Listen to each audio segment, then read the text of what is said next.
Oi, gente. Então, hoje eu vou falar um pouquinho pra vocês sobre esse livro aqui, ó. Tá vendo? É Jó e o Sofrimento do Justo. Esse livro aqui, ele é bem interessante porque fala do sofrimento de Jó e no que Jó foi exemplo, né? Então, muitas vezes as pessoas erram ao falar sobre Jó. E muitas vezes não é por maldade, é porque elas foram falando aquilo que elas ouviram e aí vai perpetuando, né? E vai o erro continuando. Então, há alguns espaços para erros, né? Para ensinamentos errados. Não que a Bíblia se contradiza ou que ela esteja errada, mas porque às vezes as pessoas não entendem que Jó, ele mesmo, muda durante o livro, que tem o nome dele. Jó é um dos livros mais antigos da Bíblia e Jó, ele não tinha as escrituras escritas, né? Ele não tinha os pergaminhos, ele não tinha a lei escrita naquele tempo. Dando ênfase que Jó está no Antigo Testamento, então ele não tinha os escritos, né? Tudo que Jó sabia foi aquilo que a família dele ensinou, porque outras pessoas ensinaram. Então, Jó ele foi ensinado com a tradição oral. Tudo que Jó sabia, ele tinha ouvido falar, né? Então, é interessante o que eu vou trazer aqui hoje, para que você entenda que Jó, ele foi um exemplo de paciência. Jó é aquele que você olha assim, não, no meu momento difícil eu vou aprender com quem? Você pode aprender com Jó. No entanto, Jó não é um exemplo de fé. Por quê?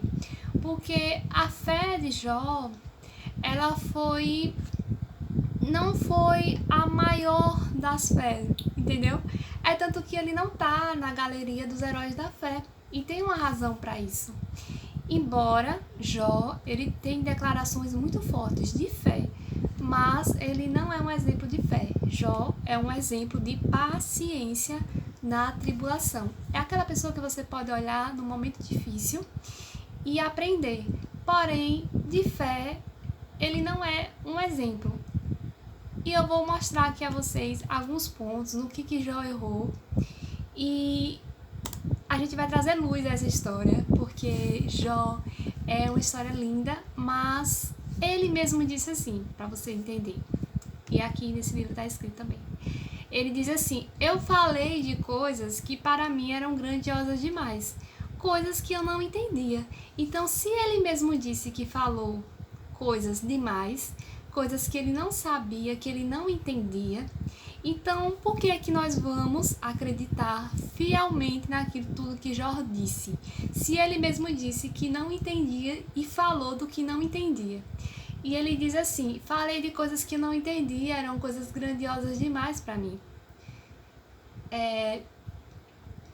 Então, veja, Jó, ele conhecia a Deus de ouvir falar.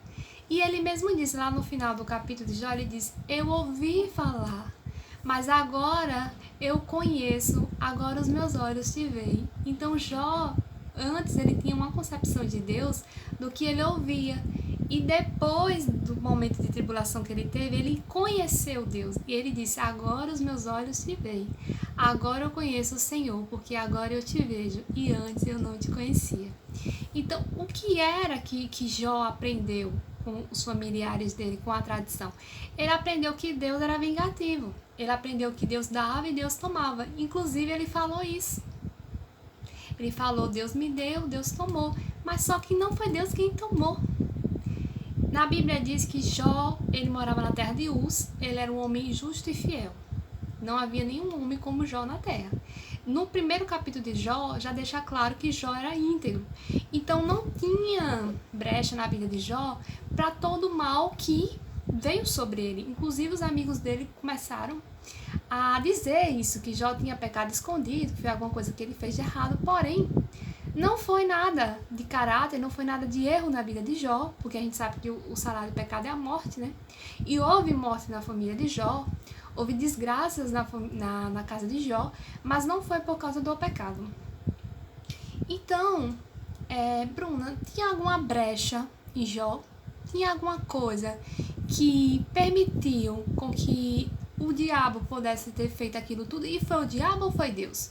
Porque o diabo falou para Deus para tocar lá na vida de Jó. Não é isso que o diabo falou na escritura? Diz que o diabo disse: veja o teu servo Jó.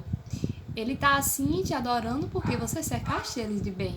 Mas se você tocar, ele para. E Deus disse: está nas tuas mãos. Então foi Deus ou foi o diabo? E havia brecha na vida de Jó? Primeiro, não havia falha de caráter em Jó, porque Jó era um homem íntegro, justo, como a Bíblia mesmo diz. E só que havia uma coisinha na vida de Jó chamada falta de conhecimento de Deus.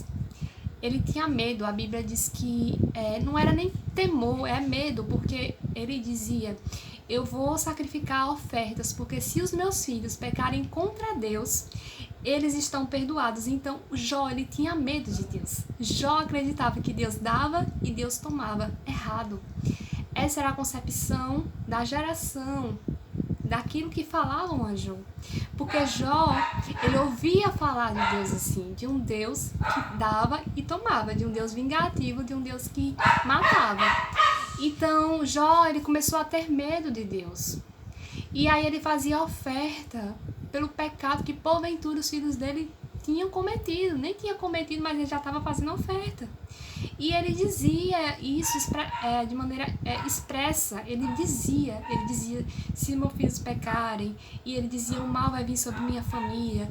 Então ele declarava, ele não só pensava, então se ficasse apenas na mente dele, pelo menos, mas ele expressava. E a Bíblia diz que tudo que a gente liga na terra é ligado no céu. Então o medo foi uma brecha aberta na vida de Jó para que o diabo pudesse atuar. Então Jó, ele tinha medo e ele não conhecia Deus. Essa foi a brecha. E o diabo, ele tenta jogar a peteca para Deus. Ele diz assim: me permita que eu toque na vida de Jó. O que é que Deus diz? Está na tua mão. Por quê? Porque Jó entregou na mão do diabo. Jó, ele ligou na terra. Então, quando ele diz na terra que Deus é assim, que Deus dá e Deus toma, ele liga no céu. Isso é o princípio do livre-arbítrio. Então, Jó deu a legalidade. É tanto que Deus diz: está nas tuas mãos.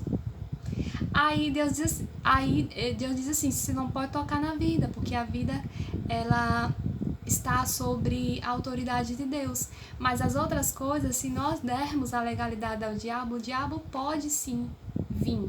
E aí, o que aconteceu? Jó deu a legalidade ao diabo. Porque Jó tinha medo, Jó conhecia um Deus que era tirano, um Deus que dava e tomava. E por ele dizer isso, por ele declarar que Deus era assim, esse medo foi a brecha encontrada pelo diabo para atuar na vida de Jó e ainda culpar Deus disso, sendo que não foi Deus. Deus disse: está na tua mão, porque o próprio Jó entregou. Então, depois disto tudo, e mesmo diante dessa tribulação, Jó ainda declarou frases de fé. Por exemplo, ele disse: o meu Redentor vive e eu sei que ele se levantará em justiça a meu favor. Eu sei que os planos do Senhor não podem ser frustrados, nenhum dos planos do Senhor serão frustrados. Então, no final ainda do livro de Jó, ele fecha, ele diz assim: eu só conhecia Deus e ouvi falar, agora eu conheço o Senhor. Então Jó conheceu a bondade de Deus. Jó entendeu que Deus não era mau, que não era Deus que estava tomando, e que em Deus só pode vir coisas boas. Não podemos atribuir a Deus coisas ruins. Então, aquilo ali foi falta de conhecimento de Jó, tá? Então, você vai ler o Jó, você vê que Jó, ele era uma pessoa no início e no final ele já era outro. Então, é muito interessante essa história. E não é que Deus toma, é que o que ligarmos na terra será ligado no céu. Se nós tivermos medo, se nós acharmos que Deus dá, que Deus toma, o que não é verdade, porque toda boa dádiva, todo dom perfeito vem direto dos céus, direto do Pai das nuvens, onde não há variedade. Deus não há variedade nem sombra dela no Senhor. Deus é bom e ponto. E é isso, gente. Até o próximo vídeo.